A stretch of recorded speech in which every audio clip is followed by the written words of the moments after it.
और भी एक चीज कहते हैं भाई, ignorance of law is not an excuse. ठीक है ना। जैसे कोई भी जगह पर आप जाओ तो वो जगह का लॉ आपको लागू होता है। आप नहीं कह सकते हो कि मुझे लॉ मालूम नहीं था इसलिए मुझे I should be exempted.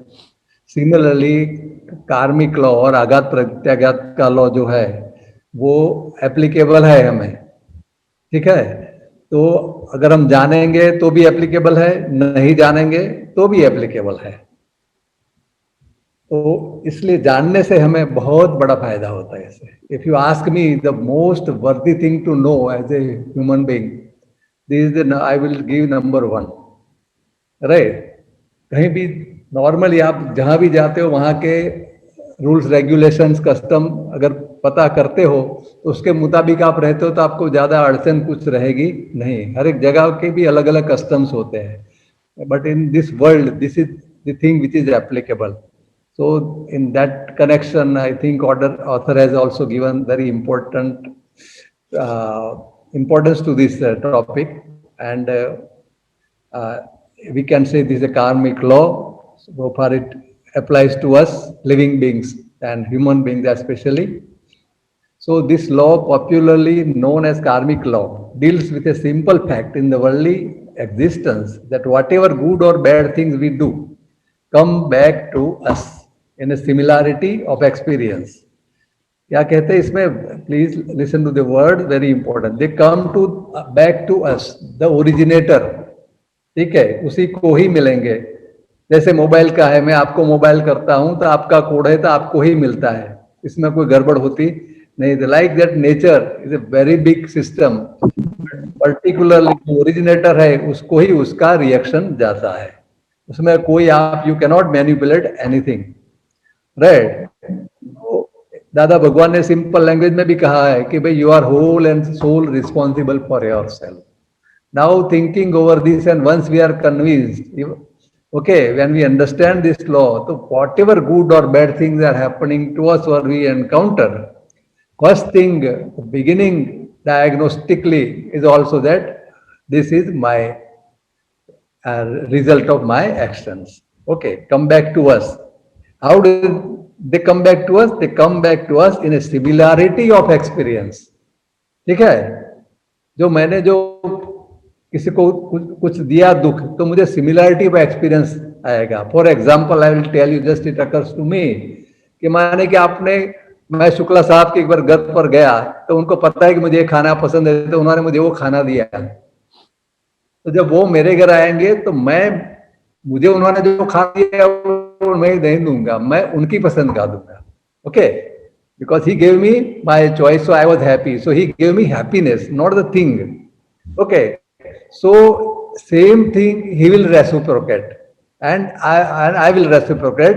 Rather, when he comes to me, I will check what he likes and I will give that thing. Similarity of experience, wherein the event is not similar, same event may not be there, but the experience of an event or always similar experience मिलेगा हमें। This is very important thing, kindly think over this. Right. So this the law of Karma. तो एक ही चीज ऐसा नहीं होता है कि वो ही बनाव नहीं बनता है, मगर सिमिलरिटी ऑफ एक्सपीरियंस होता है। राइट। इवेंट में भी different, because events are dependent upon the circumstances. ठीक है ना, like that. Next slide. Further says, and again say life is a mixed event. Why mixed event? Because we go on doing good and bad things together. Many a times they are connected, they are mixed things. So results are also mixed. Any human being under the effect of ego, कर्म कैसे start होता है? Ego से होता है कि does mixed type of action, some positive and some negative. He will do this because of राग द्वेष। Right. So invariably his or her present life is also mixed event, because it is a result of our positive actions and negative reactions both. So one by one, you feel. Okay, sometimes together also you have these actions and reactions together. For example, someone whose business is doing all well, all right, there may be health problems. in the family, or sometimes family relations may be bitter and painful. So ये एक area में उसको सुख है, दूसरे कुछ area में दुख है, जो हमें मालूम नहीं होगा अगर आदमी को ये सब पूरा बंडल होता है, सारी चीजें, अच्छी चीजें और पूरा एक्सपीरियंस, सुख और दुख. So at times for a part of the life, there may be financial and family problems, and part of it, suppose after maturity, you analyze your own life, you'll find that there were good events, there were bad events. So life is a mixed event. This is very simple to understand. Next slide. So as we have discussed earlier, one is whole and sole responsible for one's life. This is a very big lesson, right? The sooner we understand, better it is. It saves lot of leakage of energy, right? And it gives us lot of patience, also courage to face it. Okay. Because whatever has been done is done. Now suppose the result has come after 1,000 years, what can you do? So like that, it has come. So don't go for the what I had done, because we don't remember. But the rule is a similarity of experience will come to you, and then how to endure it and how to undergo that with equanimity of mind, that is one thing. But unless we do not understand this, that I am responsible for this condition, then what will happen? Definitely, when we don't take the responsibility, we assume, or we rather accuse someone as responsible for our miseries. Okay, like that this will happen. And again, we commit another crime, another karma we charge, because we instead of understanding, accepting our own responsibility, we accuse someone else who is apparently delivering our result of our own karma. At times, a mixed pattern of few alternate years of comfort and misery slowly goes down to generate even further miserable pattern of existence. If you, it depends upon life, person to person. Sometimes the person overall he goes towards miseries, or overall he goes towards pleasures. Like that. But generally, miseries are there because, again, if everything goes well, I suppose you are all right at 55. You say, oh, no, nobody is happier like that. I have worked a lot and all these things are ready now. I have my own bungalow, this, that. My children are educated. But after 10 years or 5 years, your body will start aching and body will start giving you pains. So this is how the life is. So when such things happen, we blame the people who have been responsible for such events. And really speaking, these events are the results of our actions based on our own arrogance, jealousy, prejudices, penalties, whatever negative things we have, we are reaping those effects of those things and resonances. So blaming others or trying to correct an outward situation, we end up in a tight, even rather tighter grip to our neck. Okay, because we are not understood. Instead of understanding our own fault, we blame the outside situation. Outside, we try to correct. Okay, so it is like if you see the mirror and you try to correct the mirror image in the mirror. Instead, you should correct it. If you have not shaved, you have to shave yourself, and then you see in the mirror. Mirror is not at fault, like that. So, with law of diminishing return, because the more you try and the more you hold others responsible for your agonies, the more again he will also retort. We have seen that in the session of that safety and defense. We have already seen this. We try to solve a problem and it goes compounded. Further and further it goes complicated because we, instead of going to the root, problem की root में जाने के बजाय हम लोग उसके आगे apparently जो दिखता है उसे सॉल्व करने पड़े होते हैं. Next slide. तो repercussions of hostility to nature, मान के नेचर के साथ भी ऐसा होता है क्योंकि वी मे नॉट बी ऐसे we do not treat unfairly the other people only or other living beings, but we also treat unfairly the mother nature also, right? आजकल उद्योग और व्यवसाय कुदरत के खिलाफ, कुदरत के सामने, nobody thinks of nature while doing any business or any industry, ठीक है ना? तो पॉल्यूशन कर रहे हैं, पानी का वेस्टेज हो रहा है, ड्रिंकिंग वो जो पोर्टेबल वाटर को वेस्ट हो रहा है, ओवर एक्सप्लोइटेशन ऑफ अर्थ, ठीक है ना, using more and more chemicals, fertilisers, pesticides, more exploration of oil wells, destructions of forest, over exploration of marine products, rearing animals for meat production, they have factory farming, destroying wildlife, so many things. Ah. So all these again, they are say offenses against nature. Nature again, nature always in a balancing mode. It will try to balance, and how they will balance? They will balance in their own way. Okay. So there may be community calamities like famine, war, epidemics we are undergoing right now, tidal waves, tsunami, earthquake. This is nature's own process of balancing. So ऐसी प्राकृतिक आपदाओं से बचने के लिए नए नए आविष्कार करते हुए प्रकृति का अतिरेक पूर्ण शोषण करना बंद कर देना चाहिए, नहीं तो ये सब आता रहता है। यही इन सब का एकमात्र उचित उपाय है। Right, next slide. So balancing by nature, तो एक हद तक तो कुदरत का विनाश चक्र ही विकास प्रक्रिया का, तो कुदरत में कुछ भी हो रहा है, विनाश भी हो रहा है, कैलामिटी, वो भी क्या है? कुदरत का बैलेंसिंग है, कुदरत का, क्योंकि ये तो जो यूनिवर्स तो एवरलास्टिंग एंटिटी है, आप रहोगे न रहोगे, आप 100 साल में चले जाओगे, मगर कुदरत तो रहना है, विश्व रहना है, तो अपना बैलेंसिंग सिस्टम है। और कुछ भी अतिरेक जब होता है तो कुदरत उसका संकट देकर कुदरत सब हिसाब ठीक करके उसको बैलेंस कर देती है। When one community starts hating another community wise also, right, in riots, then that hatred is brought down by nature of the process of war. ज्यादा hatred होने के वॉर हो जाते हैं, वॉर होने के बाद क्या हो जाता है? एवरीबडी गेट्स रूइंड, पूरा विश्व बर्बाद हो जाता है। आप देखो वर्ल्ड वॉर 2 फर्स्ट, अब देखो इतना विनाश हो जाता है कि then people become desperate. Mahabharata के बाद क्या हुआ? जो हेट्रेड होता द्वेष होते होते से आखिर में क्या हुआ? आखिर में वॉर हो गया। वॉर हो गया तो क्या हुआ? लाखों लोग मर गए, लाखों लोग मर गए, पांडव जीत गए। पर पांडवों को जीतने के बाद क्या हो गया?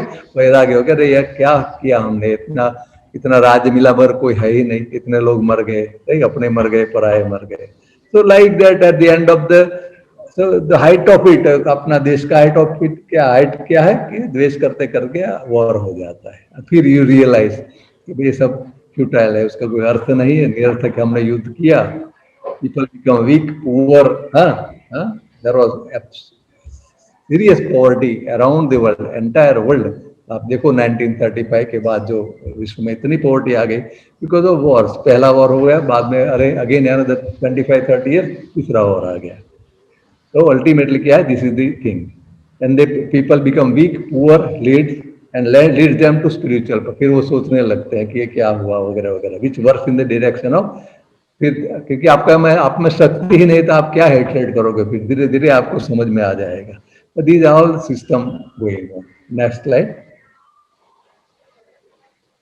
तो एक्स्ट्रा वैकेंस देखो, आप कई कंट्रीज में, इवन अभी भी यहाँ भी शुरू हो गए, in case of US and Arab countries, so much of extra because people are out of money, things are cheaper, so many imported things come, okay, cheaper things are dumped in USA from China, India, and so many countries. For them it is very cheaper because exchange rates are in their favor. So people simply, there is a lot of waste, extravagance, जरूरत से ज्यादा luxury है। धीरे धीरे क्या होता है कि पीपल बिकम डिस्परेट। आपके पास इतनी ज्यादा चीजें हैं तो यू गेट बुक्ड डाउन, आप उसमें समाप्त हो जाते हो। और धीरे धीरे हर एक आदमी इंडिविजुअली अपने सोते सोते फैमिली में विवाद हो जाता है, addiction to drink, drugs etcetera. तो इसमें बाद में क्या होता है, फिर इतना ज्यादा आप कंज्यूम करोगे तो भी अल्टीमेटली क्या होता है, जो बरतोगे भोगा न भुगता वयमेव भुगता, क्योंकि भोग से भोगे रोग वयम ही से। आप जितना ज्यादा कुछ भी कंज्यूम करते हो 5 सेंसेस का, तो अल्टीमेट रिजल्ट क्या है? भोगे रोग वयम, रोग हो जाता है। देन साइकोलॉजिकल डिसऑर्डर्स, आप ज्यादा माइंड के हिसाब से ही चलते हो, pampering your mind continuously non stop, then it results in the psychological disease. You all of us are aware कि इतने डिप्रेशन के केस बढ़ रहे हैं, इतना सारा सुख होने के बावजूद, AIDS, cancer etcetera. So what is the way out? Way out is treatment also, but treatment is a temporary thing, but plus change of life. These are called lifestyle. These demand lifestyle changes. तो अगर lifestyle change नहीं हो रही है तो ये सब problem नहीं सॉल्व हो सकते हैं. Say, author further says, poverty in India is nature's punishment for offenses on harijan, widows, etc. Okay, तो इससे भी आप कुदरत पनिश करते हैं कि for nature all living beings are same. Okay, but if you do mistreat the other people, okay, then definitely nature will exploitation of by money lenders, exploitation of laborers, farmers, all these again nature क्या और there because सब बोलते हैं तुलसी कहते हैं तुलसी हाय गरीब की कभी ना खा ली जाए. तो उसका जो निश्वास निश्वास होते हैं तो कुदरत में जाकर वो आदमी को जिसकी वजह से उसको दुख हुआ उसको कहीं ना कहीं कोई ना कोई तरीके से, क्योंकि वो तो निर्बल है, वो आपको दुख नहीं देगा मगर आपको कहीं ना कहीं दूसरे सोर्स से दुख तो आएगा ही. Next slide.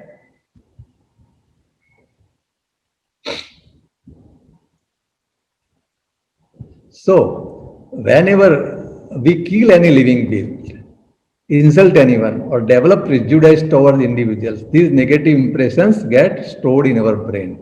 आपने जो हमारे से कुछ भी अलग हो गया, आप कुछ भी बुरा हो गया, जीव की हत्या हो गई, ये हमें तो खुद को याद है, तो सब हमारे मन में उसका नकारात्मक प्रभाव जो है वो अंदर रहता है. किसी को इंसल्ट किया, किसी के लिए हमें किसी के प्रति पूर्वग्रह थे, सब हमारे अंदर रहता है और उसका हमें असर होता रहता है. वक्त बीते हमारे भीतर जमा हुई नकारात्मकता के कारण ऐसे लोग, अब हमारे यहाँ ये सब राग द्वेष के परिणाम अंदर स्टोर करते रहते हैं लोगों के प्रति, पूर्वग्रह वगैरह वगैरह नेगेटिव, और रिवेंज की फीलिंग जो है अंदर रहती है. और धीरे धीरे क्या होता है कि हमारा ऑरा ही ऐसा हो जाता है कि हमें ऐसे लोग मिलेंगे, राइट, और जो उनके साथ आपका पाला पड़ेगा, राइट. तो ऐसे लोग आपको मिलेंगे जो हमारे लिए अनिष्ट परिस्थितियां पैदा करते हैं, जिससे हमारा शोषण होता है अथवा हमारी कोई दरकार करता नहीं है, अथवा बिना किसी वजह, बिना हमारे किसी अपराध के दूसरे लोग हमें नुकसान पहुंचाते हैं. आप कई बार हम सोचते हैं कि अरे मैंने उसका कुछ बुरा नहीं किया तो वो क्यों कर रहा है. आपने उसका नहीं बुरा किया, वो साथ सही है, मगर आपके अंदर जो नेगेटिविटी है, आपने कई और लोगों को हैरान किया है, वो आपका उसका बदला नहीं ले पाते हैं. तो आपको कुदरत ऐसे लोग, गुजराती में कहते के शेर ने माथे सवा शेर, आप मानते हो कि मैं ये हूं तो आपको कुदरत ऐसा कोई ना कोई दे देती है. तो ऐसे रिजल्ट मिलता है. ऐसी परिस्थितियों के प्रमाण स्वरूप हमारे मन में ही बैर अथवा नफरत भरी होती. कुछ भी हमें ऐसे एक्सपीरियंस होते हैं तो समझना है कि उसका रूट कॉज क्या है, हमारे अंदर है. Next slide. तो learning, if we accept this situation gracefully, जो हो गया देखिए, they pass away living us pure, हम अगर स्वीकार करते हैं तो उसका रिजल्ट आके, क्योंकि नथिंग इज परमानेंट, कोई भी हमें मुश्किल परिस्थिति भी परमानेंट नहीं रहती है, तो वो परिस्थिति आती रहती है और हमें उसमें से निकल जाते हैं. तो उसका वो परिस्थिति के अंदर किसी और को दोषित न मानकर हम और कर्म का बंधन नहीं करते. This is the advantage. नहीं तो क्या होता है कि दोनों होता है, आपको एक तो पूरी असर बुरी परिणाम भुगत रहे हम लोग, और बुरे परिणाम आएंगे ऐसा कर्म चार्ज कर रहे हैं. ठीक है ना. तो दादा भगवान कहते कि बे खोट नहीं खावी जीवन में, एक खोट खाओ ત્યાં સુધી વાંધો નહીં, એક તો પૂર્વ કર્મની ખોટ છે, રાઈટ. એના માટે એક એક્ઝામ્પલ છે, હું આપને કહું કે એક જણને કોઈને પનિશમેન્ટ કરી, જૂનો એક્ઝામ્પલ છે, પણ એ રાજાનો કોઈ ફેવરેટ માણસ હતો અને એને પનિશમેન્ટ કરી રાજાએ. તો પછી એને એમ થયું કે એના પર દયા પણ હતી કે આને પનિશમેન્ટ કરી તો કેવી કરી. પછી એને પૂછ્યું, ઓપ્શન આપ્યો પનિશમેન્ટનો. क्या ऑप्शन दिया गया कि भाई तुम्हें 100 चाबुक लगाए जाएंगे, विप्स, ठीक है, चाबुक की मार 100, या तो तुम 100 प्याज खा जाओ कच्ची. ठीक है. तो उसने तुम्हारा ऑप्शन है. तो बोला कि यार चाबुक की मार खाने के बजाय ओनियन खाना अच्छा है, कच्ची प्याज खाना ठीक है. तो बोले चल लाई गई प्याज, तो प्याज तो खाए कितने आदमी, कितने प्याज कच्ची खा सकता है, 2 3 4, फिर नहीं खा पा रहा था. तो उसने बोला कि नहीं नहीं राजा जी, मेरा ऑप्शन वो फॉरवर्ड पहले वाला ऑप्शन रखो, मैं चाबुक खाऊंगा। तो फिर उसको चाबुक की मार पड़ने लगी। थोड़ी देर बाद वो भी उसको हंसे हो गई, 10-15 चाबुक के बाद, नहीं नहीं नहीं वो प्याज अच्छी थी, तो फिर प्याज खाई। प्याज में फिर ऐसा हो गया। Like that he endured both the punishments. ठीक है ना। बाद में उसको 100 चाबुक भी, 80 चाबुक भी मिले, 20-25 प्याज भी खाया, सब खाया उसने। मतलब कि अज्ञानता की वजह से हमें दोनों पनिशमेंट नहीं होनी, इतना हमारी डिस्क्रिप्शन है। If we just accept that this is result of our own karma without accusing from our inside to anybody else, then आपको सिंगल मार होती है, उसका रिजल्ट आता है, चला जाता है, बट नया हमारा फ्यूचर सलामत हो जाता है। Right.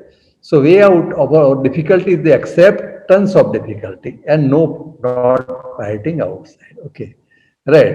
So this is the teaching. Okay, if we accept this situation gracefully, परिस्थिति को सौजन्यता पूर्वक स्वीकार कर लें, तो उसे भोग कर हमारी शुद्धि हो जाए, कर्म का शुद्धि हो जाएगी, निकल गया फिर। राइट। तो ये हमारे लिए सबक है। हम स्वयं जिसके लिए जिम्मेदार नहीं है, ऐसी बाबत के लिए हमें कुछ भी सहन करना नहीं होता है। हमारे दुखों का एकमात्र इलाज यही है कि तकलीफ का स्वीकार कर लेना है और बाहर लड़ना झगड़ना नहीं है। इस कानून का एक दूसरा उप सिद्धांत यह है, उसका और क्या लर्निंग है कि जैसे ही हम तकलीफ को अपना लेते हैं, उसके साथ ही कुदरत हमारे अंदर शक्ति का संचार करती है। क्योंकि हमने स्वीकार कर लिया कि आ गया, तो अब उसके साथ कैसे डील किया जाए। एक ही तरफ आपका ध्यान जाता है, दूसरी तरफ नहीं कि उसने दिया, इसने किया, ऐसा हुआ, ऐसा हुआ, ऐसा नहीं। राइट। तो शक्ति का संचार होता है और आप उसको शांत कर सकते हो। अतः ऐसे समय में हमें शांति धारण करनी। Next slide. Ignoring the warning of nature invites penalty. So there is, welcome Vasant Rai, there is no penalty in nature except what we deserve. वो हमने कभी भी निर्दोष को सजा नहीं होती है। Right. That penalty is also the result of repeated ignorance of nature's warning. Nature में क्या वार्निंग आती है हमेशा। जैसे बीमारी में भी आपको पहले तो वार्निंग नेचर देती है, तो 2-3 वार्निंग के बाद भी if you don't listen, then we will have to have a bad rest. That kind of sickness will come. So nature's warning that the path followed by us is wrong. Okay. सो प्रत्याघात का कानून, कर्म का नियम, तो कुदरत की अनंत असीम कृपा है। एक्चुअली वो कुदरत की हमारे पर, जैसे बच्चों को माँ बाप क्या करते हैं, पहले वार्निंग देते हैं। सिमिलरली कुदरत भी हमें पहले तो वार्निंग देती है, फिर भी हम नहीं सुनते हैं, तो देन जैसे बच्चे को भी एक झापट पड़ती है, ऐसे कुदरत भी हमें वो देती है, क्योंकि अंततः वह तकलीफ ही हमें सही मार्ग पर ले जाती है। उसके बाद पनिशमेंट के बाद हम लोग सोचने लगते हैं। ठीक है ना। आप देखो अहमदाबाद में जब वो अर्थक्वेक हुआ, धरती कंप, तो हम लोग थे, तो धरती कंप के बाद मंदिरों में इतनी भीड़ बढ़ गई, लोग मंदिरों में जाने शुरू हो गए। Like that people start thinking and the things go beyond their control. Next slide. अब देखिए, बात तो हो गई कर्म की गति की, मगर ये समझना इतना आसान नहीं है। Simple we can simply understand this. तो भगवान ने खुद ने कहा है कि गहना कर्मणो गति। भगवान क्या कहते हैं, कर्मण्यो यपि बोद्धव्यम, बोद्धव्यम च विकर्मण। कर्म क्या है जानना चाहिए, विकर्म क्या है वो जानना चाहिए। अकर्मण च बोद्धव्यम, वो अकर्म क्या जानना चाहिए। गहना, अल्टीमेट क्या कहते हैं, गहना कर्मणो गति। कर्म की गति गहन है। अब इतनी गहन है तो भगवान खुद जब उसको गहन कह रहे हैं, तो इतना समझ लेना चाहिए कि पूरा उसको, उनका 100% नॉलेज किसी को नहीं है।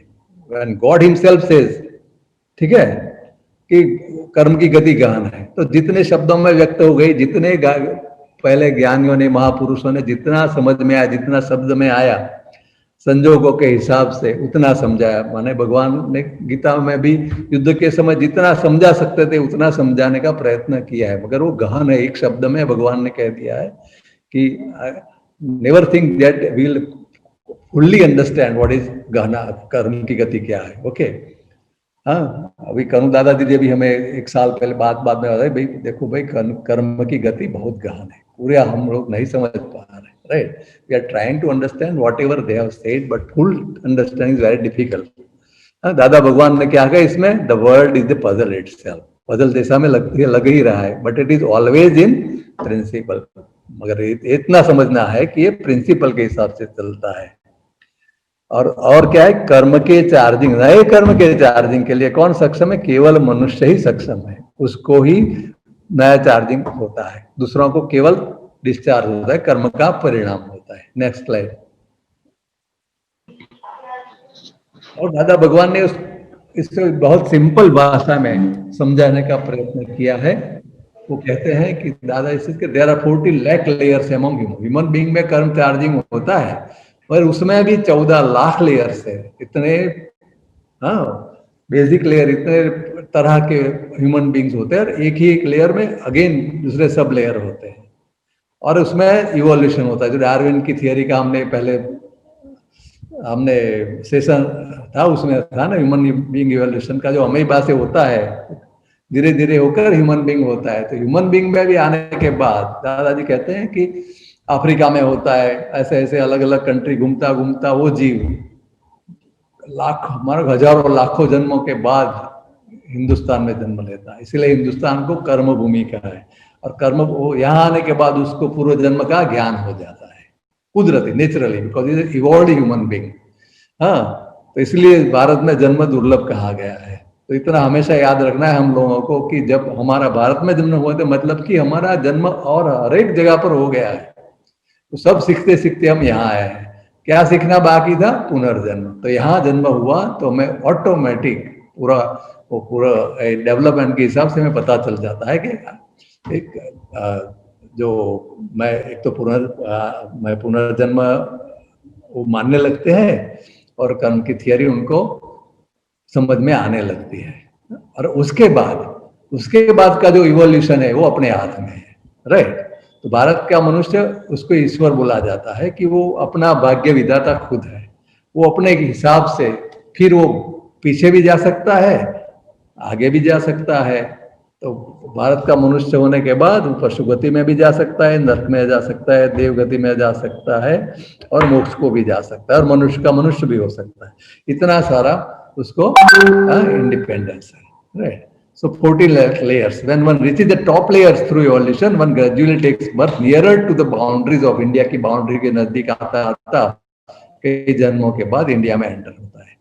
और being born in India, one automatically gets conviction in his belief of reincarnation. इसीलिए देखो शास्त्र में भी लिखा है दुर्लभम भारते जन्म मनुष्यम, उसमें भी मनुष्य तो दुर्लभ है, अर्थात मनुष्य के लिए भारत में जन्म लेना सबसे दुर्लभ है।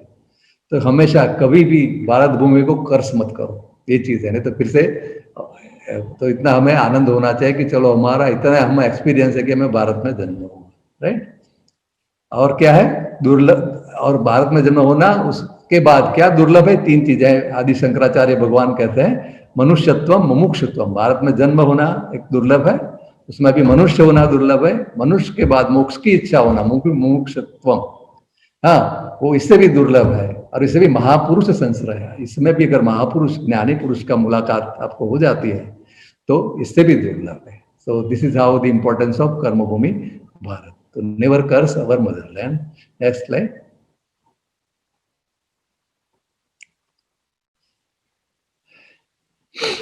सो अभी कॉजेज ऑफ बॉन्डेज, कर्म का चार्जिंग कैसे होता है दादाजी समझाते हैं कि मन वचन काया की क्रियाओं के दरमियान होते हुए भावाभाव। जो क्रियाएं तो होती है, पर क्रियाओं के दरमियान जो क्रोध, मान, माया, लोभ, राग, द्वेष जो होते हैं, उससे कर्म का, नए कर्म का चार्जिंग होता है। जो बाहर की जो क्रिया है वो तो हमारे पूर्व कर्म के हिसाब से हो रही है, मगर उस क्रिया होती है उसी वक्त जो राग द्वेष होता है। आगे समझाते हैं कि जे कर्म उदय में आवे जमे फल आपवा सन्मुख थयुं छे ते એટલે આશ્રવ એટલે જમવું, તે સમયે જે રાગ દ્વેષ કસાય ભાવ થાય તે વખતે નવું કર્મ બંધાય, તેને બંધ કહેવાય, એટલે કર્મ બંધન કહેવાય। એટલે દરેક જીવને આશ્રવ તો હોય, એનું નવું કર્મ, એનું આગળના કર્મનું એનું ડિસ્ચાર્જ હોય, પરંતુ નવું કર્મ જે છે એક જ કાર્ય કરતા હોવા છતાં આપણે અત્યારે 6 કે 10 જણા આપણે ક્લાસ એટેન્ડ કરીએ છીએ, એમાં કઈ કર્મ બંધન થતું હશે તમારે કે મારે, પણ એ દરેકને જુદું જુદું થાય, પોતાની અંદર કયા પ્રકારના ક્રોધ, માન, માયા, લોભ, રાગ, દ્વેષ છે એના આધારે। દાદાશ્રી કહે છે ભાવથી બંધન છે, દ્રવ્યથી નથી, એટલે ક્રિયાથી બંધન નથી, પણ કોનાથી છે? ભાવથી છે। દાદા કહે છે, આગળ કહે છે કે જબ મનુષ્ય બિછોનામાં હોતા है, સૂતા સૂતા પણ માણસ કર્મ કરે. સૂતી વખતે શું કર્મ કરવાનો હતો, પણ સૂતી વખતે પણ નવી નવી યોજનાઓ કર્યા કરતો હોય. એટલે એને કહે છે એ જ બ્રહ્માજી છે. और एक बार वो योजना में तन्मय आकर हो गया, कैसा करना, क्योंकि कल्प स्वरूप से आत्मा, लेकिन ऐसा वो उसको कल्प संकल्प करता है तो फिर वो उसका वो कर्म हो जाता, तो वह सर्जक हो गया. इस प्रक्रिया को कर्म का चार्जिंग कहते हैं. Next slide. અને એ કર્મો એટલી બધી પ્રકારના થાય છે, માણસની અંદરના ભાવાભાવ એટલા બધા જાત જાતના પ્રકારના હોય છે કે એને આખું આ કર્મ, આ સ્લાઇડ હું તમને આપીશ, બહુ ડિટેલમાં જવાની જરૂર નથી, હાઈલી ગહન છે, કોમ્પ્લેક્સ છે. તો એટલી પ્રકારના કર્મો હોય એટલે દરેક વ્યક્તિ દુનિયામાં જુદી જુદી હોય છે, રાઈટ. જાત જાતના કર્મો આપણે એકવાર થોડીક વાત તો કરી છે, આજે સામાન્યનો આપણે વાત લઈશું. પણ બધાનું મૂળ શું છે, એનું રૂટ તમે જુઓ તો રાગ, દ્વેષ અને મોહ, અજ્ઞાન, રાઈટ. અજ્ઞાનતા જે છે એ સર્વનું મૂળ છે, એનાથી જ પછી આ કર્મ થયા કરે છે, રાઈટ. લાખદાર કે મને મારા દુઃખ માટે હું રિસ્પોન્સિબલ છું, એનું જો જ્ઞાન ના હોય તો બીજાને કોઈને રિસ્પોન્સિબલ માનું અને એ પ્રમાણે નવા કર્મ ચાર્જિંગ કરે. એટલે બદલો લેવાનો પ્રયત્ન કરું, એને હેરાન કરવાનો પ્રયત્ન કરું અને સરખું કરવાનો પ્રયત્ન કરું, તે બધું છે. એટલે કર્મ વૃક્ષનું એક આ જે છે ડિટેલમાં વાંચવા જેવું છે. હું તમને એક PDF મોકલી પણ આપીશ, મને મળી છે. એક ભારતના એક મહાન વિદ્વાન સાગરમલજી થઈ ગયા, એમનો એક વીક પહેલા એમનું અવસાન થયું. પણ એમણે આખો ઘણા શાસ્ત્રો, બૌદ્ધ ધર્મ, ઉપનિષદ, આ ગીતા, એ બધાનો અભ્યાસ કરીને કર્મ વિશે એક આર્ટિકલ લખેલો છે. એમણે 25 પેજનો છે હિન્દીમાં, હું આપને મોકલી આપીશ. એટલે આપણે ત્યાં ડિટેલમાં બહુ જતા નથી. Next slide. એટલે ભગવાને પણ તમે જુઓ ગીતામાં ઈશારો કર્યો છે, કર્મને વધાધિકાર તે મહાફલેષુ કદાચ. અને કર્મ એટલે આનો ઘણી વખતે દેર ઇઝ મિસ ઇન્ટરપ્રિટેશન. લોકો કર્મ એટલે ક્રિયાને કર્મ કહે છે, રાઈટ. ભગવાને ક્રિયાને કર્મ નથી કહી, જે ચાર્જિંગ થાય છે અંદર ભાવાભાવ, તે કર્મ છે. એટલે કર્મને એવાધિકાર છે. જે વખતે તારું કર્મ ચાર્જ થઈ ગયું એ વખતે તારો અધિકાર હતો, પણ હવે જયારે આનું ફળ આવે છે ત્યારે તારો અધિકાર નથી, કુદરતમાં જાય છે. અને કુદરત પોતાની અનુકૂળતાએ આપણને એનું ફળ આપે છે, આપણી અનુકૂળતાએ આપતું નથી, રાइट. એટલે ભગવાન કહે છે કે तुम्हें अपने कर्म करने का अधिकार है, किंतु कर्म के फलों के तुम अधिकारी नहीं हो. तुम न तो कभी अपने आप को अपने कर्मों के फलों, कर्म न करने में कभी आ सकते, तो कर्म नहीं करना ऐसा भी नहीं है, पर एक अच्छी चीज है. अब व्यक्ति कुछ सृजन तो कर रहा है. दादाजी आगे कहते हैं कि पर विसर्जन प्राकृतिक योजना के अनुसार होता है, ठीक है ना. माने कि इंडिया में 25 लोग हैं, उनका पुण्य ऐसा है कि वो भारत के राष्ट्रपति हो, तो बस नियम यह है कि यहाँ तो एक ही राष्ट्रपति होता है, तो 25 का जब नंबर आएगा तब आएगा. मतलब कुदरत की योजना अलग है. कर्म का जो फल है कुदरत के नियम के अनुसार, कुदरत की सहूलियत के हिसाब मिलता है. तो अतः उसके हाथ में कुछ नहीं रहता है, और याद तो रहता ही भी नहीं है कि तो कई सालों के बाद होता है. जैसे उसका मैच्योरिटी होता है हर एक कर्म की, हाँ, उसका पकने का समय, हर एक जैसे हर एक फ्रूट है तो उसका पकने का समय अलग होता है. लाइक दैट कर्म का भी अलग अलग समय होता है. कई कर्म 100 साल के बाद पकेंगे, कई साल 3 दिन के बाद पकेंगे, लाइक दैट. तो उसका अलग अलग होता है. तो इसके हिसाब से वो कुदरत में जाकर कुदरत की सहूलियत के हिसाब से हमें मिलता है. और जब आदमी को जब एक कर्म आने लगते हैं, हाँ, जब से जन्म हुआ शुरू हो जाता है, राइट, तब उसके हाथ में कुछ रहता नहीं. इसलिए महाफलेषु कदाचन कहते हैं. तो विसर्जन का प्रारंभ होता है तब वह भ्रमित हो जाता है. दादा भगवान कहते हैं आदमी फिर भ्रमित हो जाए, ऐसा क्यों हो गया, मुझे ऐसा क्यों हो रहा है, दूसरों क्यों नहीं हो रहा है, लाइक दैट. वो स्वाभाविक रूप से ही उलझ जाता है, कंफ्यूज हो जाता है, और अपने हाथ से फिसलती हुई बातों को देखकर व्यग्रता अनुभव करता है ना, भय हो जाता है. वो उसके हाथ में कुछ रहता नहीं, वो ये करना चाहिए और कुछ हो जाता है, लाइक दैट. फिर वह कर्म रूपक में आता है और उसका विसर्जन होता जरूर है. यह रूपक दृढ़ और अपरिवर्तनीय होता है. जब आने का, जब आ गया फिर आ गया. यदि किसी के बस की बात होती तो कुछ भी अघटित होने ही नहीं देता. हमारे बस में होता तो हम वो, हमारे बस में होता तो हम कुछ ऐसा होने ही नहीं देते, राइट. और खास करके जो पैसे वाले हैं, जो पावर वाले हो, तो कुछ ऐसा नहीं होने देते, मगर ऐसा नहीं होता है. हाँ, वो अपने कंट्रोल के बाहर है, रूपक हमारे बस में नहीं है. यहाँ क्या होता है, व्यवस्थित शक्ति, कुदरत की जो शक्ति है वो सक्रिय होती है और शासन करती है. तो क्या हमारे हाथ में है? तो सृजन करते समय खबरदार रहिए। दादा भगवान कहते कि सृजन कर, नया कर्म चार्जिंग होता है तो राग द्वेष क्रोध मान माया, उसमें जो खबरदार रहना है तो नए कर्म का हमें नया चार्जिंग के लिए हमें इतना भुगतना नहीं पड़ेगा। Next slide.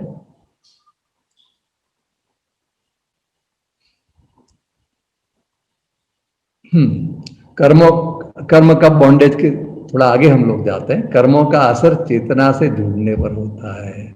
चेतना के साथ कर्मों के इस बंधन को बंध कहते हैं। हालांकि केवल योग या गतिविधियों के माध्यम से ही बंध नहीं होता है। बंधन का मुख्य कारण हमने देखा राग द्वेष है। भावाभाव परिणामों में कषाय की अधिकता अब कितना है देखिए कि जो क्रोधमान माया लोग कितने स्ट्रांग है उसके हिसाब से कर्म का स्ट्रांगनेस होती है। एक कर्म आपको ऐसा ज्यादा आप द्वेष से करते हैं तो शायद आपको 100 साल तक भुगतना पड़े, उसमें ज्यादा कम राग द्वेष है तो 50 साल तक भुगतना पड़े, इससे ज्यादा है तो वो हो जाए लाइक दैट। तो उसकी जो बंधन का जो है वो राग द्वेष की इंटेंसिटी के हिसाब से है।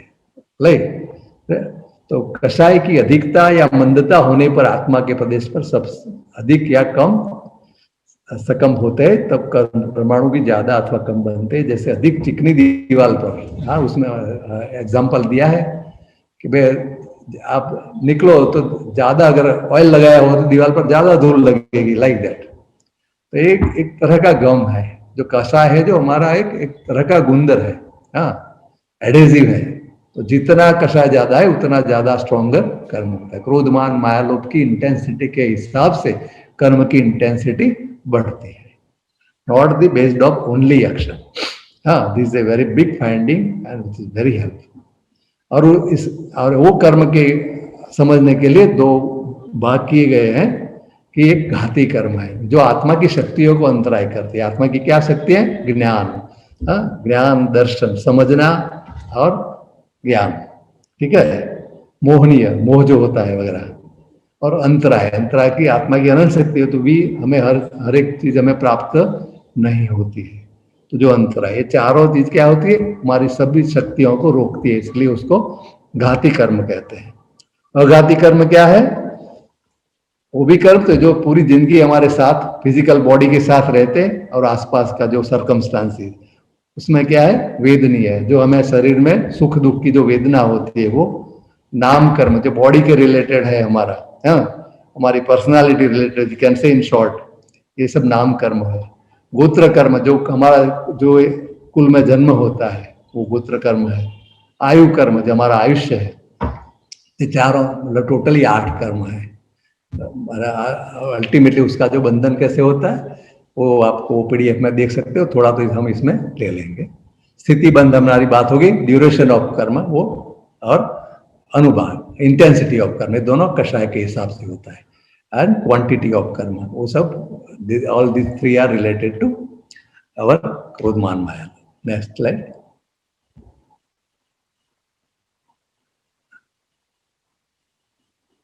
नेक्स्ट, हाँ, तो इसके हिसाब से हमारा अगला जन्म भी होता है।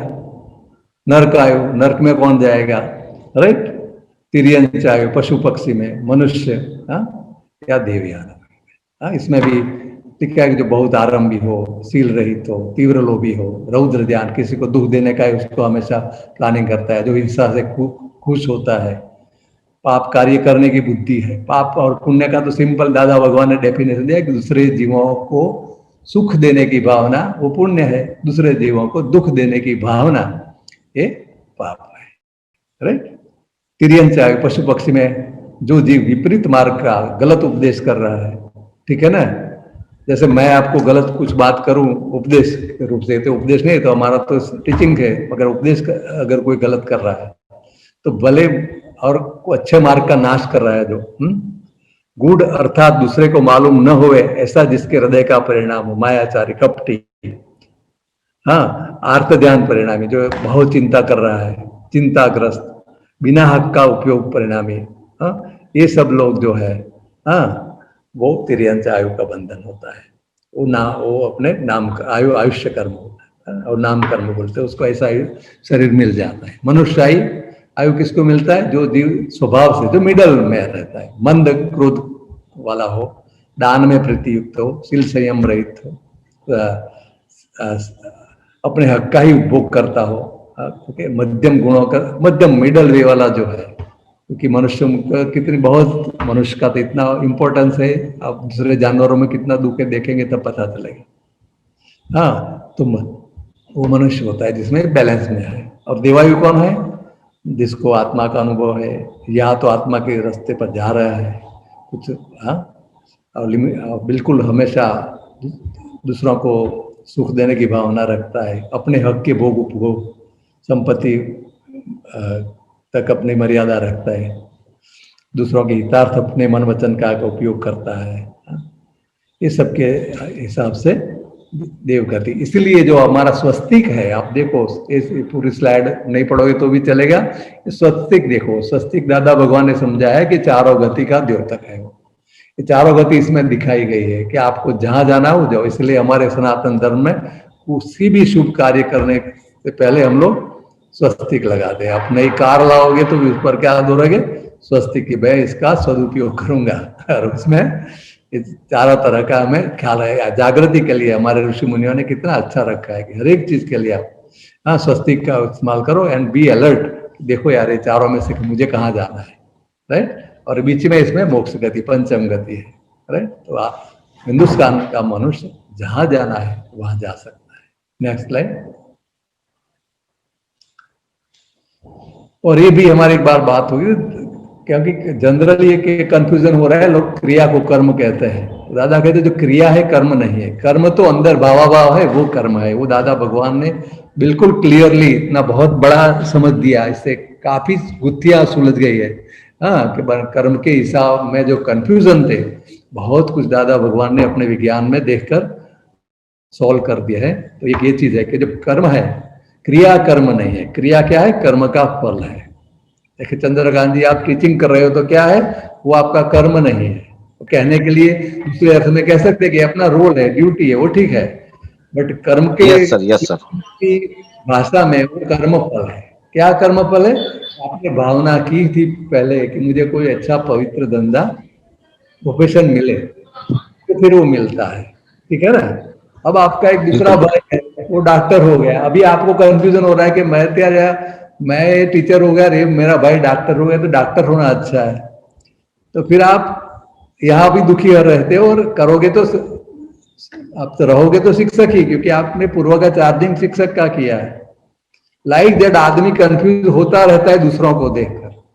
इसके बजाय अपना रोल देखो और उसमें संतुष्ट रहो, अच्छी तरह से निभाओ, और उसमें वो करते हैं। तो इसलिए कर्म जो कर्म वो क्रिया, वो कर्म नहीं है, कर्म फल है जो क्रिया है वो, राइट। और तीसरा के कर्म फल परिणाम है, ठीक है। तो वो क्रिया करते करते आपका जो परिणाम होता है वो नया कर्म, फिर नया कर्म हो जाता है, राइट। दाखला देखिए, यहाँ पर एक एग्जाम्पल पहले भी दिया था कि किसी को बार बार बाहर का खाना खा रहा है, तो हम लगे और उसको बीमारी हो गई, ठीक है ना, पाचन तंत्र का रोग हो गया। तो क्या हुआ? हम बोले कि नहीं, वो होटल में खाता था इसलिए हुआ, राइट। मुझे भी हुआ था, मैं आपको बताऊं, राइट। एक साल मुझे बाहर ही खाना पड़ा था। मगर दादाजी कहते कि ये नहीं है तुम्हारा कर्म, नहीं, तुम होटल में गए क्यों? वो पूर्वा का तुम्हारा कर्म है कि मैं यही खाना अच्छा है। Then you will have the circumstances, you will go to hotel. और फिर जो आपको जो दर्द होता है वो सब कर्म फल का भी परिणाम है, लाइक दैट। और उसके दौरान आप जो नया चार्जिंग करते हो कि नहीं घर का खाना खाना चाहिए, वो करना चाहिए, वगैरह करना चाहिए, that is a new charging, like that. तो चार्ज हुए कर्म के परिणाम को तो बदला नहीं जा सकता है। हाँ। इस जीवन में जो कुछ दिख रहा है, कहते हैं ये सब भाग्य। भाग्य हम किसको कहते हैं? कि पूर्व के हिसाब से, मगर अपना भाव जो है स्वपुरुषार्थ है। सो मनुष्य को पिछले जीवन के अपने कर्मों के प्रभाव के दौर से गुजरते हुए और आजू बाजू का माहौल देखते हुए, दूसरे लोगों को देखते हुए, जो अंदर उसको राग द्वेष होते रहते हैं, वो स्वपुरुषार्थ है, भाव पुरुषार्थ है। उसके हिसाब से नया चार्जिंग होता है। वो अंदर चलता रहता है, वो किसी को दिखाई नहीं दे रहा है, अपने को पता चलता है, राइट। Next slide. तो इसमें हम पुण्य पाप दो देखेंगे, फॉर एग्जाम्पल कि भाई कौन से कार्य से सुख मिलता है, कौन से दुख मिलता है। डेफिनेशन तो देख लिया हमने कि किसी भी जीव को दुख देने की भावना, हाँ, वो पाप है। आप दुख दे पाओ या नहीं दे पाओ वो अगेन कुदरत के हिसाब में, पर आपकी भावना क्या थी वो देखा जाता है। आपने किसी को पत्थर लगाया, मारा, उसको नहीं लगा वो उसका पुण्य है, मगर आपको उसकी सजा मिल गई क्योंकि आपने उसको मारने के लिए फेंका था। This is the science. Okay, you will act with the feeling of violence and revenge. ठीक है, इससे क्या होता है, आपको मिलता है, ठीक है ना, unhappy and miserable environment like illness, poverty, selfish family, discomforts, okay, unhealthy body, shorter life span. आप किसी के आयुष का अपने खत्म किया तो हमारा खत्म होता है। Low social status, poverty, birth in hell, animal, insects, vegetative state, all this thing happens. Okay, so कैसे होता है, meritorious with feeling of satisfaction and accomplishment produces happy और कंफर्टेबल एनवायरनमेंट, जो पुण्य के हिसाब से दूसरे जीवों को सुख देने की भावना से। Human life, healthy body, high social status, longer life. इसलिए तो देखिए हमारा सनातन का मंत्र है, सर्वेत्र सुखिनः सन्तु सर्वे सन्तु निरामया। हम कहाँ हर रोज बोलते हैं ना, बोलने से क्या होता है, इससे भी हमारा पुण्य होता है क्योंकि हमारी भावना है, राइट।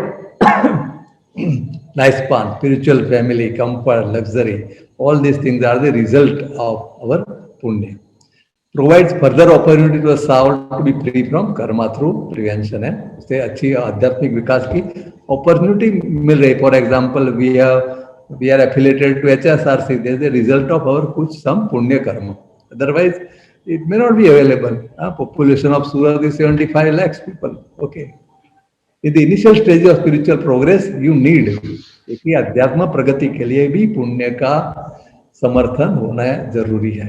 अगर वो नहीं है तो हमें सर्कमस्टेंसेस नहीं मिलते हैं, ऐसे लोगों का कांटेक्ट नहीं होता है। जीवन यापन के लिए, हाँ, मेंटेनेंस के लिए इतना मजदूरी करना पड़ता है कि आपको अध्यात्म विकास के लिए टाइम या कुछ मिलेगा नहीं। लाइक दैट, सो पुण्य is very helpful to certain extent, to that stage. Next slide.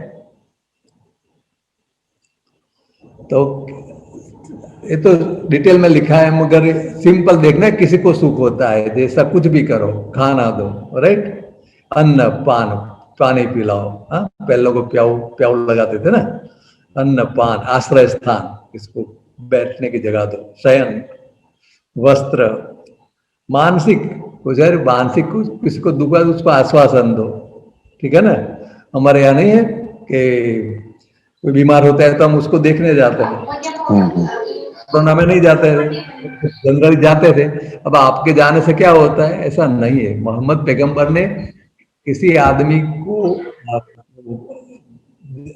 बीमार आदमी को देखने के लिए जाने में भी बहुत बड़ा पुण्य है, ऐसा इस्लाम में भी लिखा गया है, और उसका तरीका भी बताया गया है कैसे जाना चाहिए वगैरह वगैरह। मैं वर्षों पहले मैं लुणावाड़ा में था, तो लुणावाड़ा में एक रिवाज है, not a very prosperous area, लोग काफी मध्यम लोअर मिडिल क्लास है, मगर मैंने वहां देखा कि बीमार है कोई भी तो लोग आएंगे और उसके बिछौने में कुछ ना कुछ पैसा रख के जाएंगे, like that, it's a kind of thing.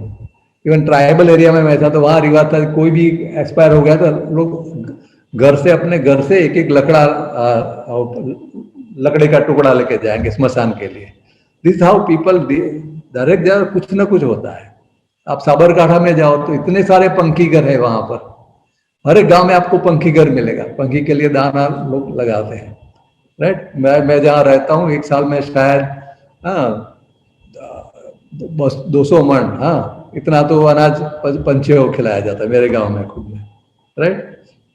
तो लाइक दैट, तो शयन, वस्त्र, मानसिक, वाचिक, वाणी से भी हम सुख दे सकते हैं किसी को, कायिक, शरीर से हेल्पफुल एक्टिविटीज कर सकते हैं, नमस्कार करना भी से भी पुण्य हो। देखो अपने से बड़ों से नमस्कार जो है, भगवान को नमस्कार करते हैं तो हमारा संस्कार में लिखा है, तो पूरा हमारे भारतीय संस्कृति में सब अंदर, हमारे अंदर रूटीन में शामिल कर दिया गया है महापुरुषों ने, राइट।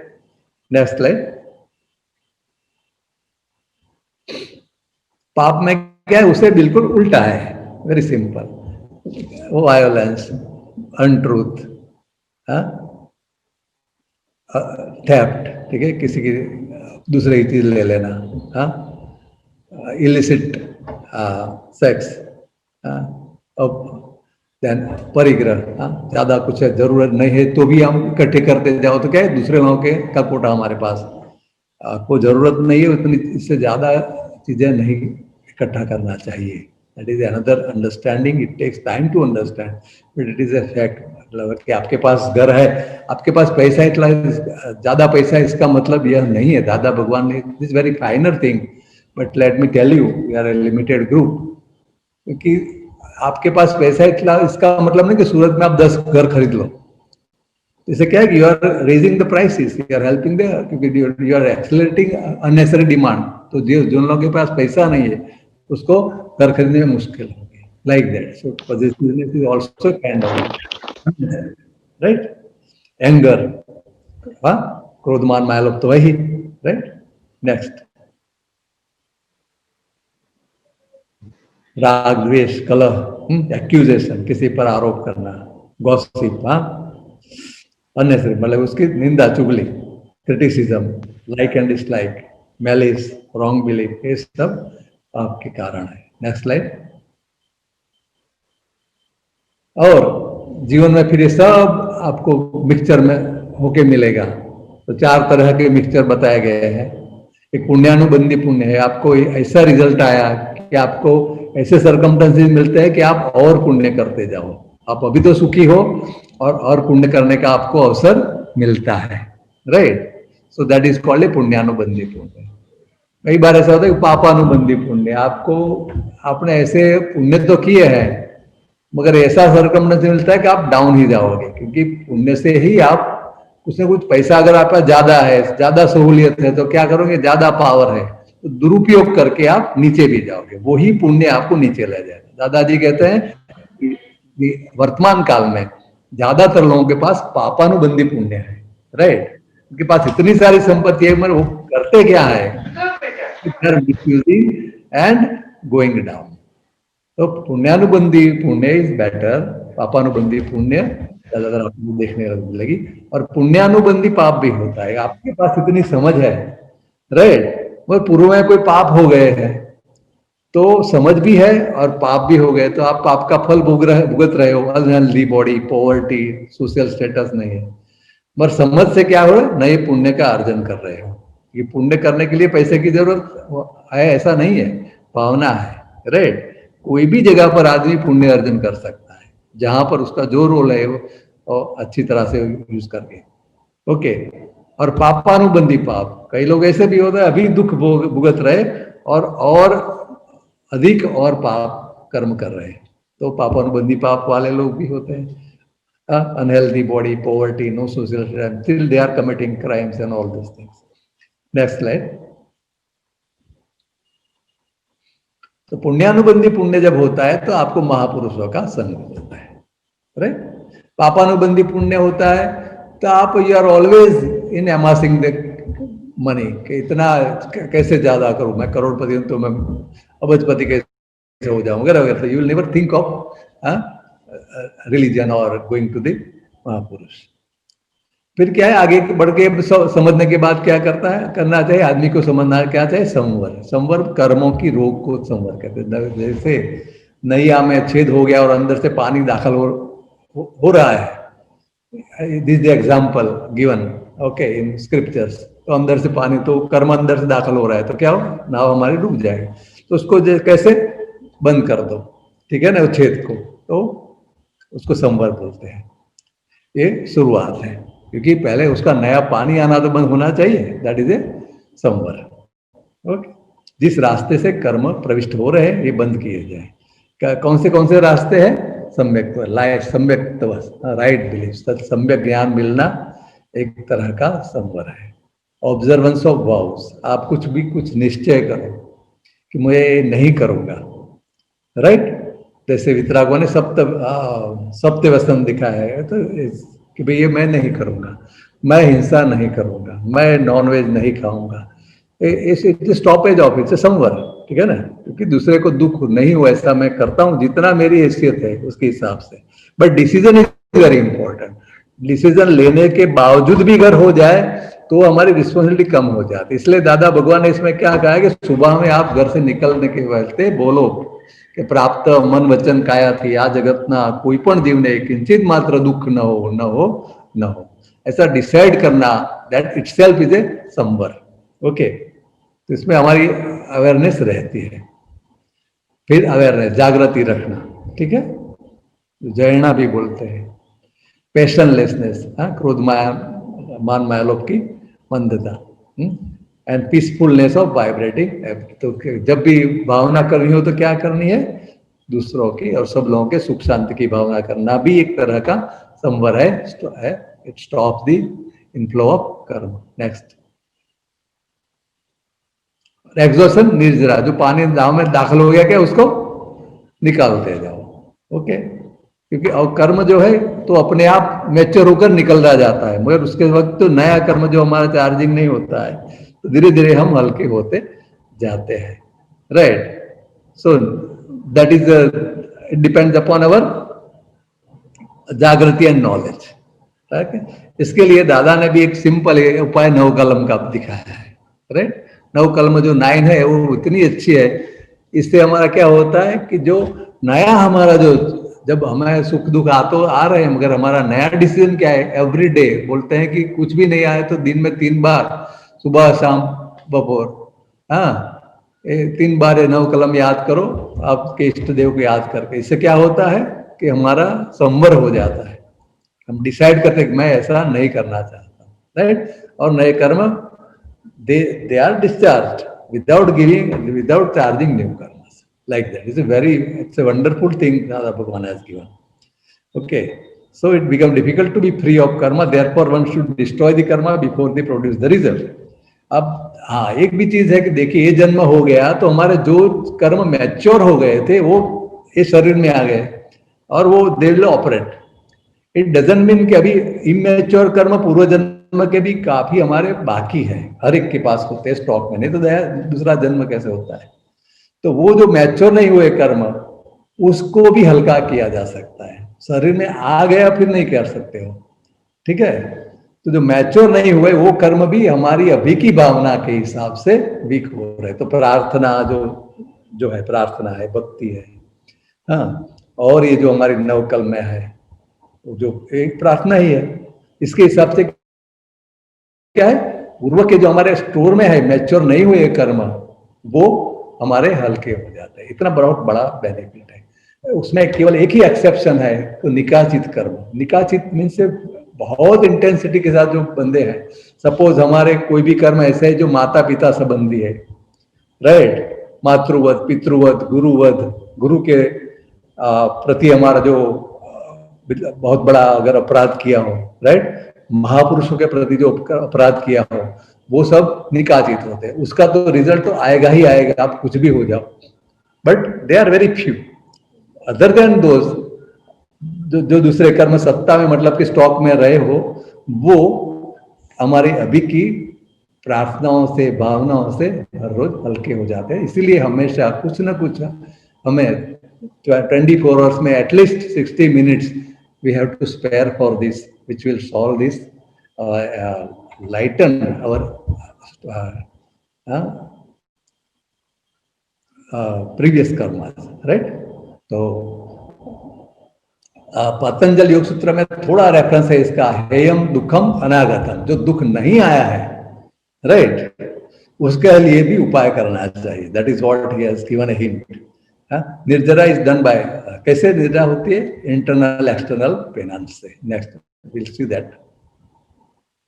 तो इसीलिए कई उपाय उसमें भी है, उपवास करते हैं लोग, उणोदरी करते हैं, राइट। आपके नसीब में अगर भूख है, ठीक है, पूरा कर्म आपका ऐसा है कि आपको खाना नहीं मिलेगा, अब आप डिसाइड आज उपवास करते हैं तो क्या है, वो कर्म आपका जो है उपवास से सॉल्व हो गया, राइट। और उसके साथ आपने प्रार्थना वगैरह की, तो जो वो फिर बाद में नहीं आएगा। वो उणोदरी, वृत्ति संक्षेप, वृत्ति संक्षेप भी वो है कि भाई मैं इससे ज्यादा नहीं करूंगा, वो नहीं करूंगा, लिमिटेड, लिमिटेड फील्ड करने का है।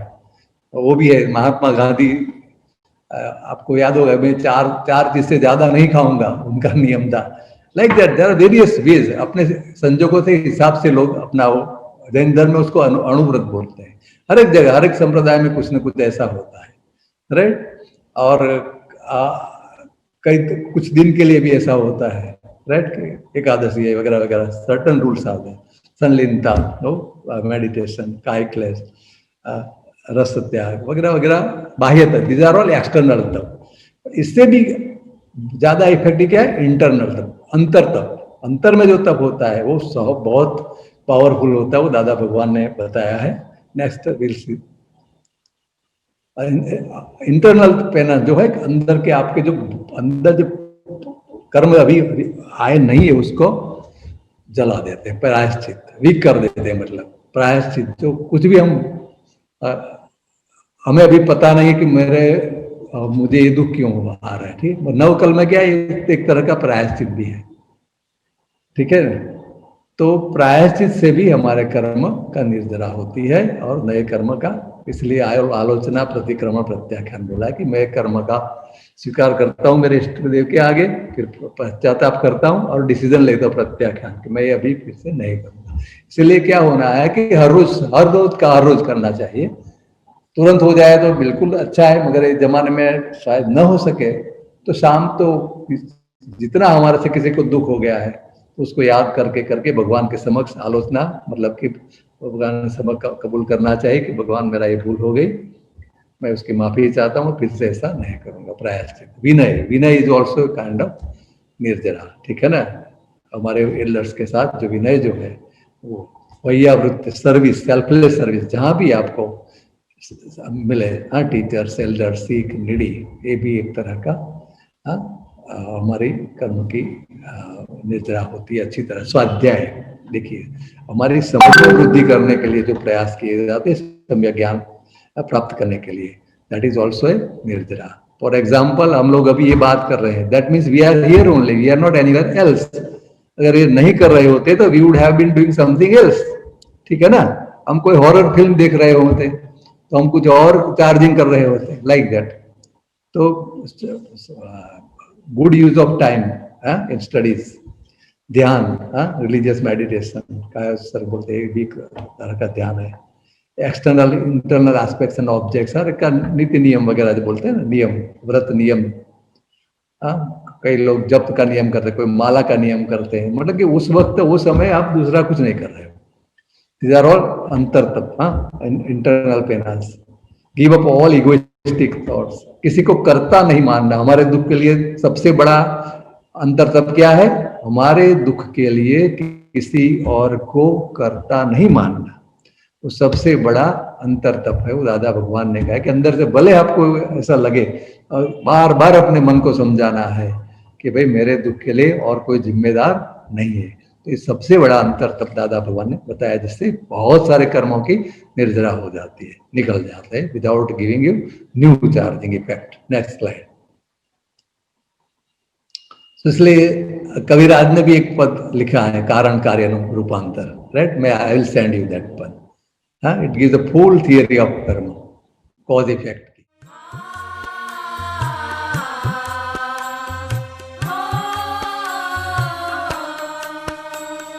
कारण कार्यानुरूपांतर भव अटवी मां पुराण गलन। कारण कार्यानुरूपांतर भव अटवी मां पुराण गलन। आत्मा साथे रहतो निरंतर तेजस देहज चिंतामण।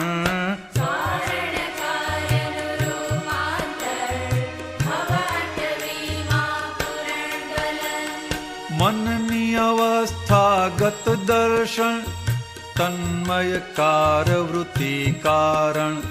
स्मृति चित्रो स्थिर खेचेला परिणामे कायाधारण।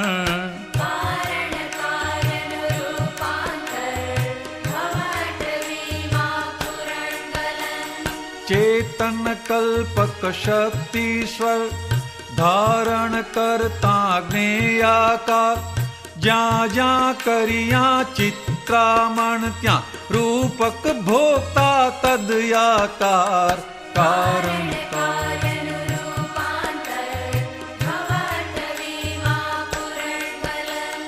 ભ્રાંત વિવિધતા આકર્ષણ, મૂર્છિત મન મોહાલંકાર, નિશ્ચેતન ચેતન મિશ્રણ ફળ, જાળ ફસામણ યજ્ઞાધાર.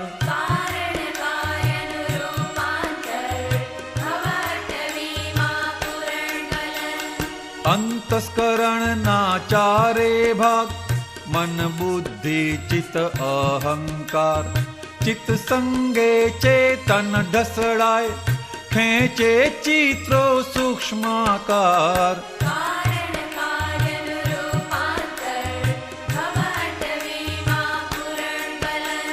મનવાણી ક્રિયા બંધન, સંવિકલ્પા દ્વંદ્વ અનંત, મનવાણીના રોગ થકી તો ચોંટે ચિત્તન્યા દેહ ભમન.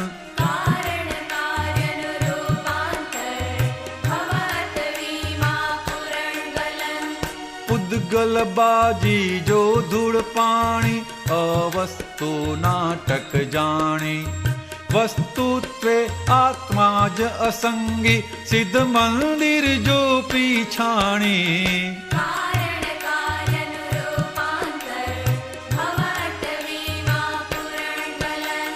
પ્રકૃતિ ગુણથી નિર્ગુણ હું છું, સ્વગુણ ભરપૂર શુદ્ધ ચેતન, આત્મ અનાત્મની લક્ષ્મણ રેખા, અક્રમ જ્ઞાની હૃદય વસન.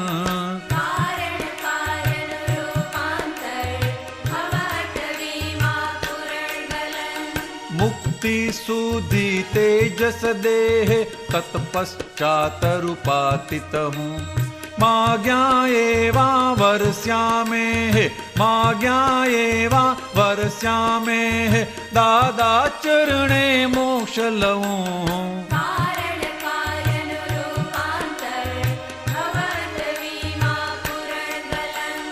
આત્મા સાથે રહેતો નિરંતર, તેજસ દેહ જ ચિંતામણ.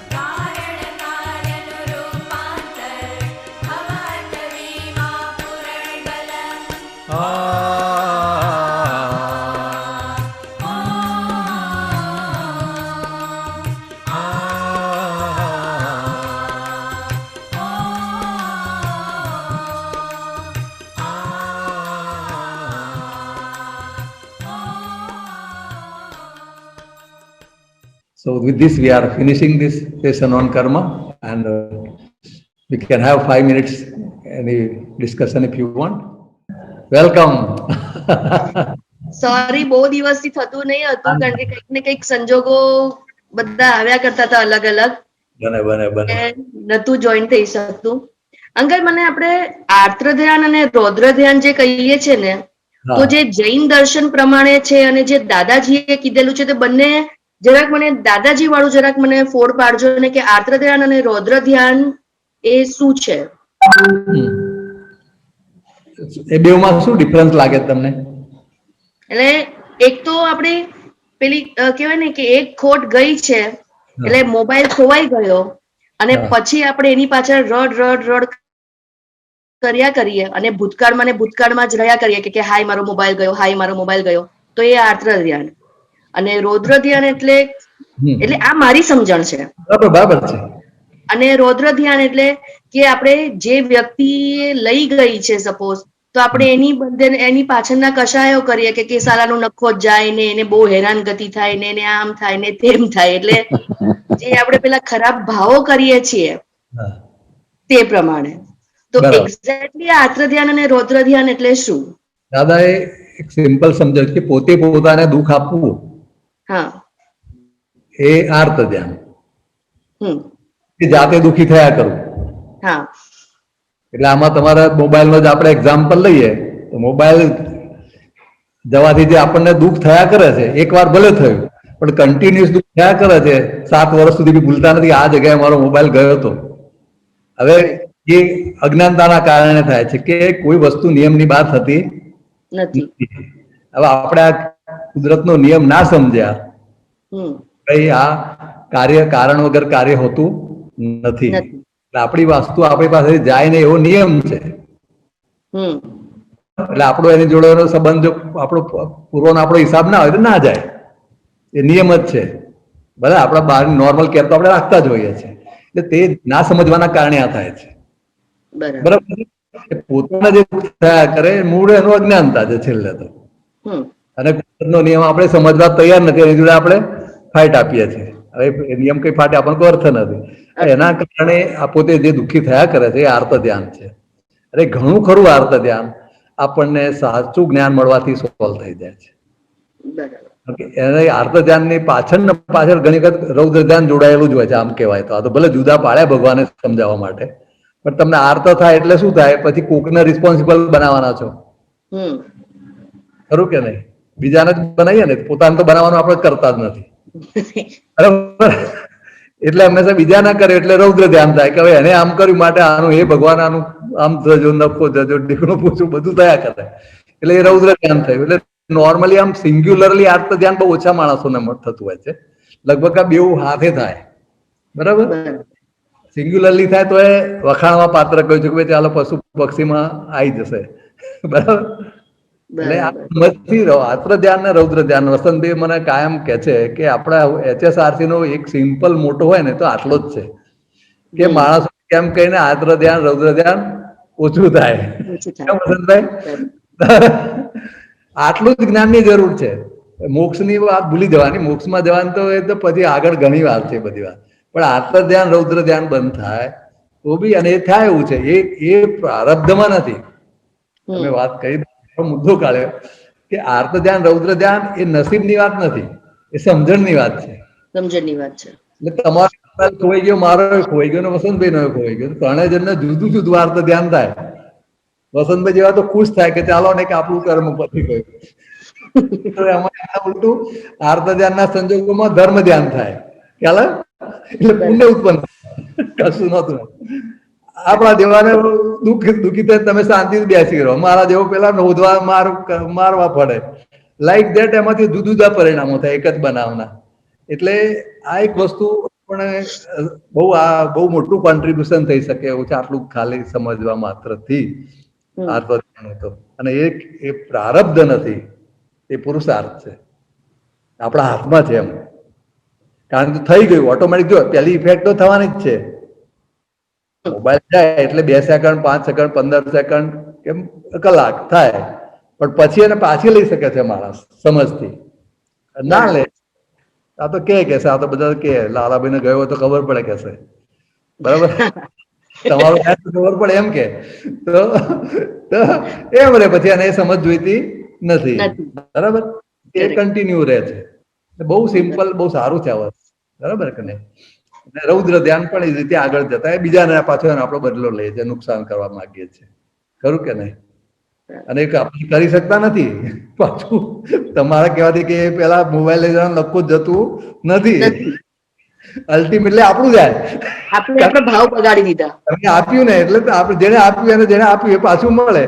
મેં એને આશીર્વાદ આપ્યો તારો મોબાઈલ ખોઈ જજો, બરાબર, તો પછી પાછું બીજો ખોઈ જશે. ખરું કે નહીં? એટલે એના કરતા સમજવું જોઈએ કે મારે આવા 3 મોબાઈલ ખોવા તો હવે 2 જ રહ્યા એમ. બરાબર છે. બહુ સિમ્પલ છે ને આનાથી ઘણો ફાયદો છે. પેલો ડબલ ખોટ ના જાય. ડબલ ખોટ હમણાં મારે વાત થઈ હતી, એ ડબલ ખોટ ના જાય એટલું થાય તો એ બહુ. બરાબર. ચાલો. અને બીજું મારે એ પૂછવું છે અંકલ કે હું જયારે પ્રતિક્રમણ કરવા બેસું છું ને, હમણાં પેલા એક બુક છે એની અંદર પેલા વાણીના પ્રતિક્રમણ હતા. તો વાણીના પ્રતિક્રમણ, વિચારોના પ્રતિક્રમણ, તો એ પ્રતિક્રમણ કરતા કરતા અમુક એવા એટલે વિચારો છે જે આપણે પૂર્વમાં ચાર્જ કરેલા હતા, અને અત્યારના એવી સમજણ આવે છે કે એ જે આપણે ચાર્જ કરેલું હતું તે બહુ જ ખોટું ચાર્જ કર્યું હતું. આવું તો નહીં જ હોવું જોઈએ.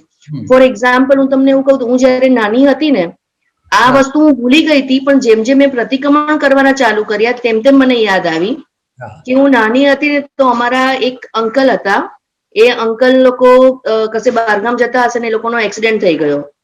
તો આંટીને હોસ્પિટલમાં એડમિટ કરવા પડ્યા, ICU માં હતા, બધું અહીંયાથી કાણું પાડવું પડ્યું ને બધે નળીઓ ને આમ તેમ, અને બધા એમને માટે એટલી બધી મતલબ એમને એટલું બધું ઇમ્પોર્ટન્સ મળે. સીધી વસ્તુ છે, આવી કન્ડિશન હોય તો ઇમ્પોર્ટન્સ મળે. તો એક વખત મારા મગજમાં એવું આવી ગયું, કેટલું બધું ઇમ્પોર્ટન્સ મળે છે, કાશ મને આવું થઈ જાય તો કેટલું સારું, બધા મારી પાછળ જ લાગી જાય. ત્યારે મારામાં બુદ્ધિ નહીં હતી કે આવું ચાર્જ ના થાય. પણ હવે ખબર નહીં ક્યાંથી યાદ આવી ગયું, આ તો બહુ જ જૂની વાત છે, લગભગ 6-7 સ્ટાન્ડર્ડમાં હોય ત્યારની આ વાત છે.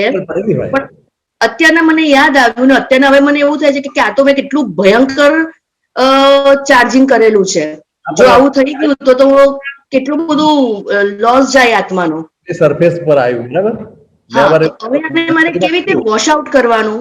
બસ આ વોશ આઉટ જ કર્યું તમે, ખ્યાલ આવે? હવે અત્યારે આપણે આપણા ઈષ્ટદેવ કે આપણા શુદ્ધાત્મા પાસે આપણે કહીએ કે ભાઈ આ ખોટું છે અને હું હવે ફરી નહીં કરું, એ કર્યું મેં ભૂલ કરી એટલે આલોચના કરી. આ તમે જાહેરમાં બધાને કહ્યું પાછું, બરાબર. આલોચના થઈ, હવે આવું નહીં કર્યું એ તમે નક્કી જ કર્યું, એ પ્રત્યાખ્યાન થઈ ગયું, બરાબર કે નહીં?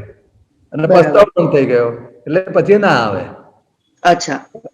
અને આપણે જીવતા છીએ, આ બધા મરી ગયા હોત અને બીજા અવતાર નહીં તો આવે જ પાછું, કારણ કે આપણે એક્સપેક્ટ કરેલું કે લોકો મારી ખબર જોવા આવે. એટલે દાદા ભગવાને એટલું સુંદર વાત કરી છે, તમે જીવો છો ને ત્યાં સુધી તમારે બધું જેટલું યાદ આવે એટલું પૂછી નખાય એવું છે. બરાબર. ત્યાં આપણો પુરુષાર્થ છે ને આપણી મહેનત નથી. આમ તો એટલું આનંદ થાય, એટલી બધી હલકાશ લાગે આપણને, ખરું કે નહીં? હા, હવે હલકું લાગે છે.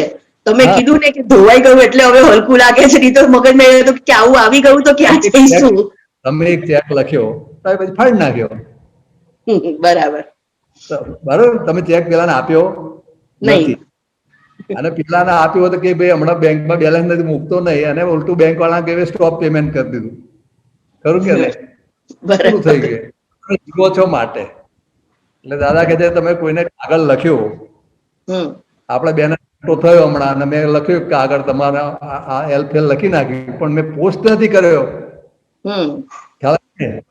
SMS મેં કર્યો, તમારા વાંચા પેલા મેં WhatsApp માંથી કાઢી નાખ્યો, ખરું કે નહીં? ડિલીટ ઓલ, ડિલિવરી નહીં થઈ, બ્લુ બત્તી થઈ નથી, વાત નથી, બરાબર. એટલે અહીંયા આપણે ગુજરી જાય તારે બ્લુ બત્તી થઈ જાય છે બધા મેસેજ ની, બરાબર. ત્યાં સુધી આપણી પાસે છે, એટલે ખરેખર બહુ ઉપયોગી છે, ખરું કે નહીં? એટલે બાધા ભારે બી એટલા માટે કે છે કે બાધા ભારે બી એ કરો ને. હમણાં આપણે ખબર છે કવિરાજે એક વિધિ લખી આપી, એ મૂકી છે, બરાબર ને? એટલી સુંદર છે કે બાધા ભારે આપણને યાદ પણ નથી અત્યારે આપણે કયા કર્મોનું પરિણામ આવ્યું કે હજુ આવશે. એમણે ઇન જનરલ એક પ્રતિક્રમણ વિધિ લખી છે, એટલી ફાઇન છે કે માણસ અઠવાડિયે કે મહિને એકવાર કરે ને ફ્રી હોય ત્યારે ઘણો ફાયદો થઈ જાય એવું છે, ખરું કે નહીં? અને બહુ સરસ. હા, ભલે ભલે ભલે, ચાલો. હા, હવે આપણે નેક્સ્ટ ટોપિક જઈએ.